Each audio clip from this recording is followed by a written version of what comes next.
Ternyata, kasus Paman Birin menjadi Harun Masiku Jilid 2 tidak ingin terjadi.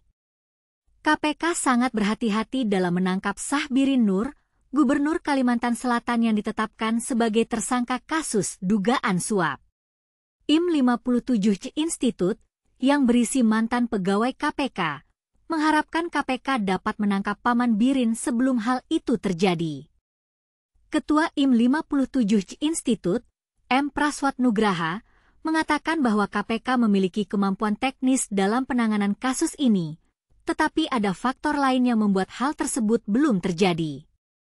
Saya meyakini KPK memiliki kemampuan teknis dalam penanganan kasus ini, tetapi seperti kasus Harun Masiku, terkadang aspek politis yang lebih tinggi.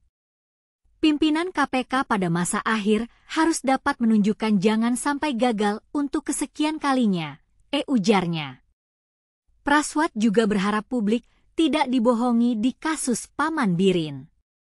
Jangan sampai publik dibohongi melalui akrobat politik dalam penanganan kasus ini. Harus clear posisi Mahkamah Agung maupun KPK dalam penanganan kasus ini, katanya. Dalam kasus ini, KPK telah menetapkan Syahbirin Nur sebagai tersangka kasus dugaan suap proyek. Syahbirin diduga mendapat fee 5% dari proyek di Pemprov Kalsel. KPK juga menyita uang tunai sekitar 13 miliar rupiah dalam operasi tangkap tangan, OTT, tersebut. Namun, Syahbirin Nur masih melarikan diri sejak OTT. Keberadaannya tidak dapat ditemukan oleh penyidik KPK, bahwa SHB, Syahbirin Nur, selaku tersangka secara jelas telah melarikan diri atau kabur, yaitu sejak dilakukan serangkaian tindakan tangkap tangan oleh KPK pada tanggal 6 Oktober 2024, kata anggota tim jubir KPK Budi Prasetyo dalam keterangan tertulis.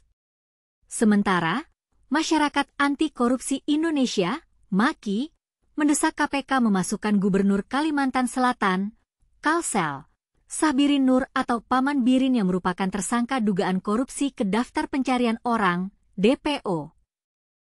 Dia mengatakan hal itu penting agar pra-peradilan Syahbirin Nur langsung gugur. Kalau statusnya DPO, maka gugur pra-peradilan.